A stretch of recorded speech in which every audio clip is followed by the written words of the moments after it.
As a hypnotherapist, stop wasting your time doing preparation. Let me ask you a very simple question. Why do you need to prepare? As a conversational hypnotherapist, there is no need for you to prepare anything apart from making sure that your kit's working and that your room is going to be quiet, you're not going to be disturbed. That's the limit of preparation you need to do, because you sit down with your client, you start off the conversation, and we go from there.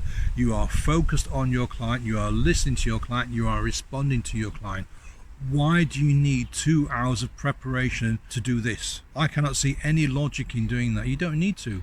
You do not need to prepare. In fact, I would go as far as saying that preparing actually hinders the session you're about to have with the client, because if you're preparing, that means you've got a batch of preconceived notions, preconceived beliefs, ideas, suggestions and judgments that you're going to impose on that session with your client.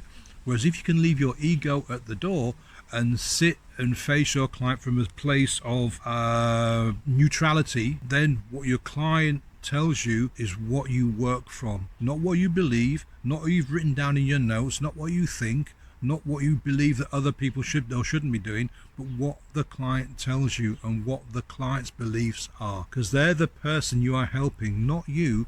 You're helping your client. It isn't about you, it's about the client. So if you're spending an hour, half an hour, 2 hours preparing, that's about you. That's not about the client. You must enter that session with your client like a blank slate, like a clean slate, so that you can focus on what the client has to tell you, how the client responds to your questions. Because if you come in with a load of preconceived ideas and notions and suggestions, you're going to impose those on the client.